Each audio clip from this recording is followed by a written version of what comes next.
ब्रजेश पाठक मंगलवार को बांदा पहुंचे और मेडिकल कॉलेज में स्वास्थ्य विभाग की समीक्षा बैठक की। उन्होंने अधिकारियों को निर्देश दिया कि मेडिकल कॉलेज और जिला अस्पताल में खाली पदों की तत्काल भर्ती की जाए। समीक्षा बैठक के दौरान उन्होंने राहुल गांधी और अखिलेश यादव पर जमकर हमला बोला और उन्हें फ्रस्ट्रेशन का शिकार बताया। साथ ही उन्होंने कहा कि बिहार में भारी मात्रा में एनडीए की गठबंधन वाली सरकार बनने वाली है और यूपी 2017 के बाद से विकास के 1 नंबर पर है। चिकित्सा शिक्षा विभाग एवं चिकित्सा स्वास्थ्य एवं परिवार कल्याण विभाग की बिंदुवार समीक्षा बैठक संपन्न हुई है। बांदा जनपद हमारी प्राथमिकता की सूची में है। हर दृष्टि से बांदा नंबर 1 पर आए। थोड़ा आईडी साइड कर लो। अधिकारियों को निर्देश दिए गए हैं। जो भी कमियां यहाँ हैं उनको शीघ्र से शीघ्र दुरुस्त करने के लिए कहा गया है। जो चिकित्सकों के पद खाली हैं, सीएमओ और जिलाधिकारी महोदय को अधिकार दिया गया है कि वॉक-इन इंटरव्यू के माध्यम से तत्काल उन्हें भर्ती करें। जो मेडिकल कॉलेजेज में आवश्यकता है वो प्राचार्य महोदय से कहा गया तत्काल आपको अधिकार दिया जाता है कि तत्काल वॉक-इन इंटरव्यू करके उनको तत्काल पूर्ति करें। बांदा में किसी को कोई भी समस्या स्वास्थ्य के लिहाज से नहीं होनी चाहिए। MBBS और MD के बच्चों की पढ़ाई के लिए पूरा ध्यान देना है। उनको मेस में अच्छी व्यवस्थाएं करनी है। कहीं कोई समस्या, इसके लिए हम सब लोगों ने आज समीक्षा।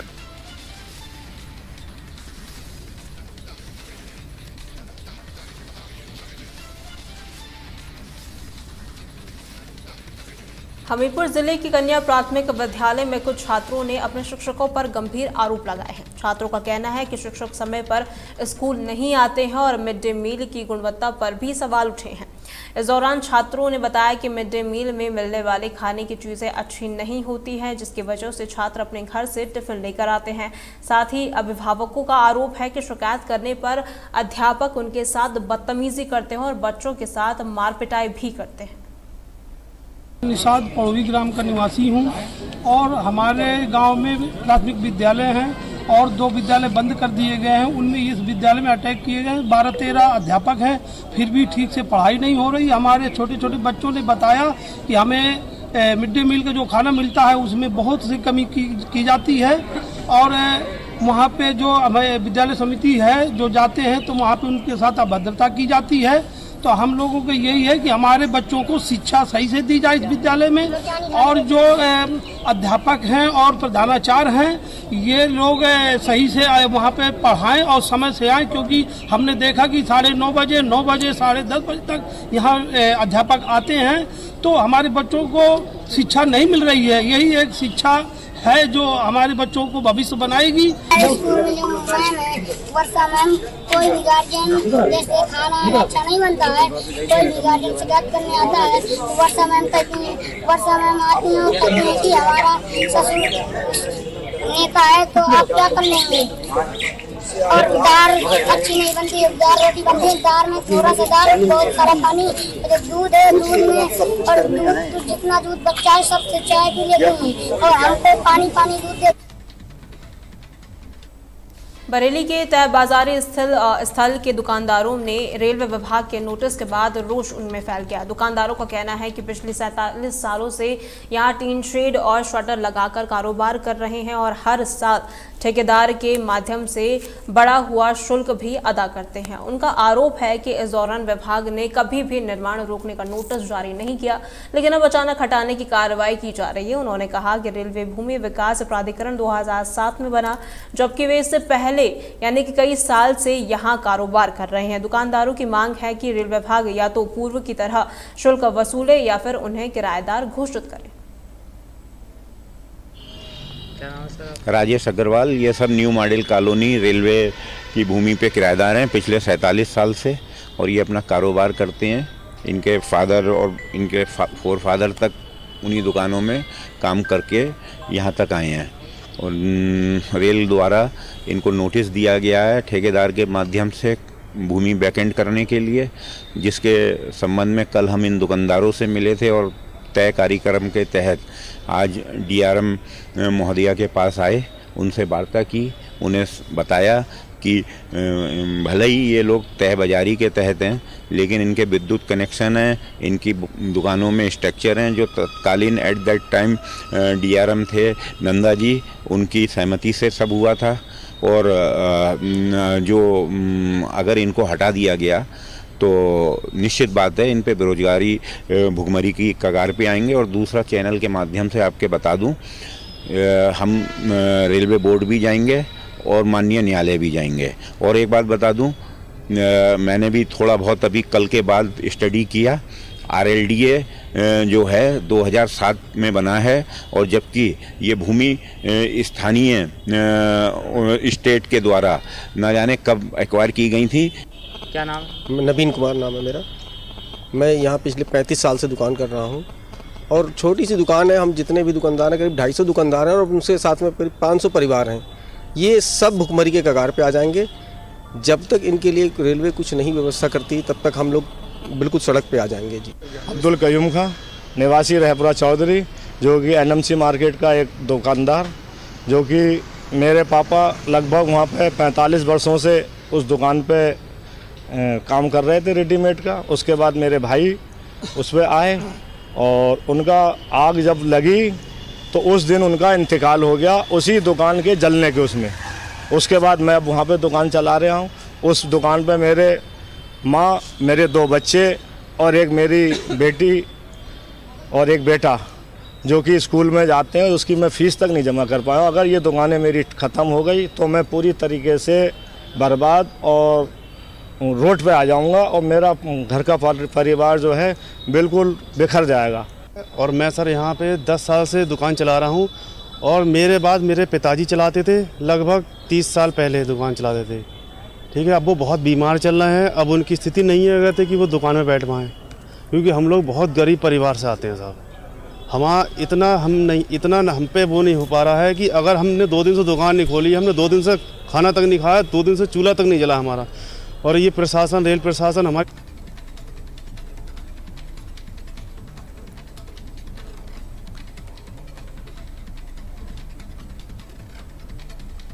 आम आदमी पार्टी के कार्यकर्ताओं ने हमीरपुर जिले के मदोहा में स्टेशन रोड पर गड्ढे के कारण हो रही दुर्घटनाओं को लेकर उप जिलाधिकारी को ज्ञापन सौंपा।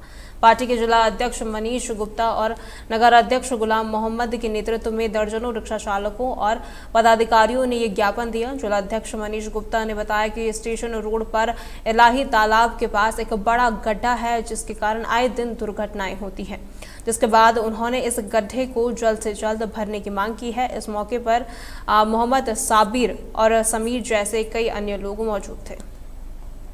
सर, मौदाहा की मुख्य सड़क है स्टेशन रोड, वहां पर इलाही तालाब के पास में एक बहुत बड़ा गड्ढा हो गया। रोड को बीचों बीच काट दिया गया है, जिस वजह से स्टेशन जाने वाली सवारियां या सिसोलर जुड़ता है वही रोड से, अल्तरा जुड़ता है, बड़ी आबादी के क्षेत्र हैं। तो गड्ढा होने की वजह से सर अक्सर ई रिक्शा पलट जाते हैं।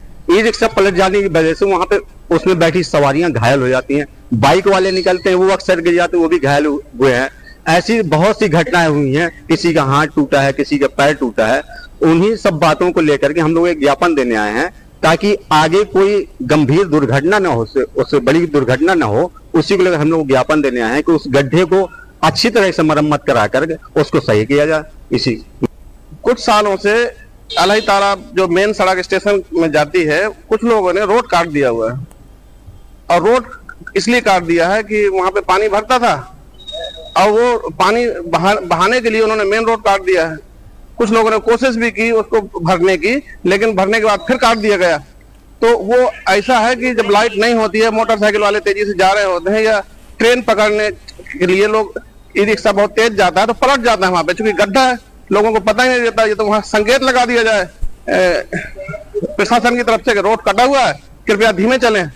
तो लोग वहां पे हमेशा एक्सीडेंट दुर्घटनाएं होती हैं, क्योंकि मेन रोड है वो। तो हम चाहते हैं उसको मरम्मत किया जाए और उसकी जांच की जाए कि रोड कौन काट देता है बीच बीच में।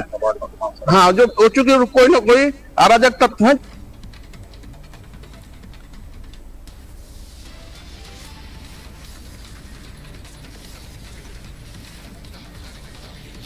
बहराइच में कांग्रेस के मंच से प्रधानमंत्री पर अभद्र टिप्पणी को लेकर भाजपा महिला मोर्चा ने जोरदार प्रदर्शन किया। इस दौरान कार्यकर्ताओं ने नारेबाजी करते हुए कांग्रेस जिला कार्यालय पहुंची और अंदर घुसने की कोशिश की। इस दौरान पुलिस की उनसे झड़प भी हुई। हालांकि पुलिस ने समझाकर उन्हें वापस भेज दिया। वहीं दूसरी तरफ कांग्रेस कार्यकर्ता भी नारेबाजी करते हुए नजर आए, जिससे माहौल और ज्यादा गर्मा गया। मौके पर मौजूद सदर विधायक अनुपमा जायसवाल ने कहा कि प्रधानमंत्री और उनकी माताजी पर अपशब्दों का जिस तरीके से प्रयोग किया गया है वो काफी निंदनीय है और इसकी कड़ी निंदा की जानी चाहिए। उन्होंने मांग की कि कांग्रेस को सार्वजनिक रूप से माफी मांगनी चाहिए। का बहुत बड़ा कारण है, माँ जो अभिनंदनीय होती है, ईश्वर से भी बड़ा जिसका दर्जा होता है, ऐसी माननीय प्रधानमंत्री जी की माता जी और प्रधानमंत्री जी के बारे में वोटर अधिकार रैली के दौरान जिस तरीके से मंच से उन्हें अपशब्दों का प्रयोग किया गया, उससे देश की नारी बहुत ही उद्वेलित है। हमारी मांग है कि वो माफी मांगे। आप किसी से अच्छे कार्यों से आप ना इत्तेफाकी रख सकते हैं, नफरत रख सकते हैं, लेकिन इतनी नफरत नहीं ठीक है कि आप प्रधानमंत्री का जो एक गरिमा का पद होता है उस पद को आप गाली दें, उनकी माता जी को गाली दें। और मुझे लगता है ये न देश बर्दाश्त करेगा और बिहार जो सांस्कृतिक परंपरा का एक बहुत बड़ा केंद्र है, बिहार भी इसे कभी पसंद नहीं करेगा। बिहारी भी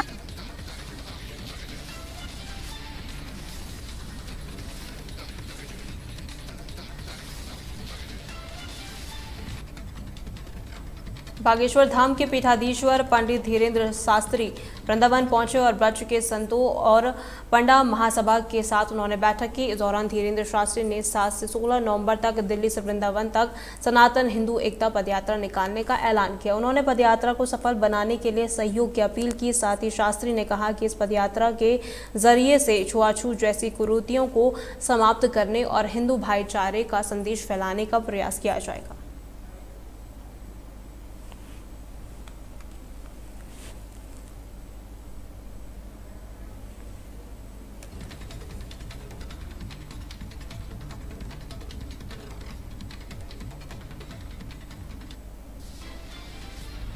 उन्नाव में मासूम की हत्या के आरोपी अशोक को पुलिस ने 24 घंटे के अंदर मुठभेड़ में गिरफ्तार कर लिया। बता दें, गगनी खेड़ा में पुरानी रंजिश के चलते हुई फायरिंग में 10 साल के बच्चे की मौत हो गई थी, जिसके बाद परिजनों की तहरीर पर पुलिस ने 6 लोगों के खिलाफ मुकदमा दर्ज किया और आरोपी की तलाश शुरू की। मुखबिर की सूचना पर पुलिस और एसओजी ने लखापुर के जंगल से घेराबंदी की, जहाँ आरोपी ने पुलिस पर फायरिंग कर दी। जवाबी कार्रवाई में उसके पैर में गोली लगी और पुलिस ने उसे दबोच लिया। इस दौरान आरोपी के पास से 315 बोर का तमंचा और कारतूस बरामद किया गया है। गंगा घाट क्षेत्रांतर्गत गगनी खेड़ा में 2 बच्चों के आपसी रंजिश में अशोक पुत्र हीरालाल निषाद द्वारा गोली चलाए जाने से एक 10 वर्षीय बच्चे की मृत्यु हो गई थी, जिसके संबंध में थाना गंगा घाट पर सुसंगत धाराओं में अभियोग पंजीकृत किया गया था तथा अभियुक्त की गिरफ्तारी हेतु लगातार प्रयास किए जा रहे थे। आज गंगा घाट पुलिस को सूचना प्राप्त हुई कि घटना उपरोक्त में वांछित अभियुक्त अशोक निषाद उपरोक्त थाना गंगा घाट क्षेत्रांतर्गत स्थित पंचायत भवन लखापुर के आगे स्थित कीकर बबुल के जंगलों में छिपा बैठा है। सूचना पर थाना गंगा घाट पुलिस द्वारा गिरफ्तारी हेतु दर्ज दी गई तो अशोक द्वारा अपने आप को पुलिस से गिरता हुआ देख पुलिस पार्टी पर फायरिंग कर दी गई। जवाबी कार्रवाई में अभियुक्त अशोक के पैर में गोली लगी, जिससे वह घायल हो गया, जिसे तत्काल सीएचसी भेजा गया। मौके से अभियुक्त के पास से एक तमंचा, 315 बोर, एक जिंदा कारतूस, एक चैम्बर में फंसा हुआ कोका कारतूस बरामद किया गया और अन्य आवश्यक विधिक कार्रवाई की जा रही है। गंगा घाट क्षेत्र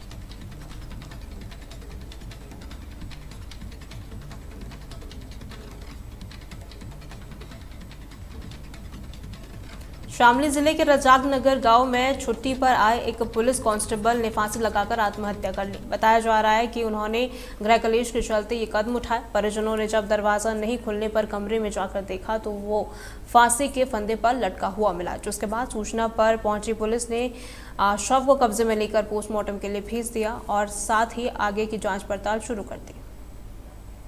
एक कांस्टेबल हैं जो नरेंद्र पुत्र रामानंद कश्यप निवासी ग्राम रजाक नगर थाना जिंदा में, ये वर्तमान समय में डायल 112 में नोएडा में पोस्ट थे। जो है इन्होंने रात में अपने आवास पे यहाँ हत्या कर लिया था, सुसाइड कर लिया था। ये सूचना इनके चाचा द्वारा दी गई। इसको पुलिस द्वारा मौके पर पहुँच करके फील्ड में बुलाई गई और उनके शव को पोस्टमार्टम के लिए भेजा गया है।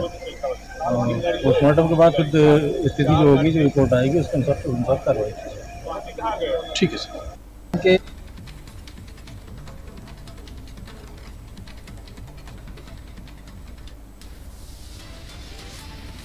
उत्तर प्रदेश की खबरों में फिलहाल के लिए इतना ही। खबरों के लिए बने रहें तहलका डिजिटल के साथ।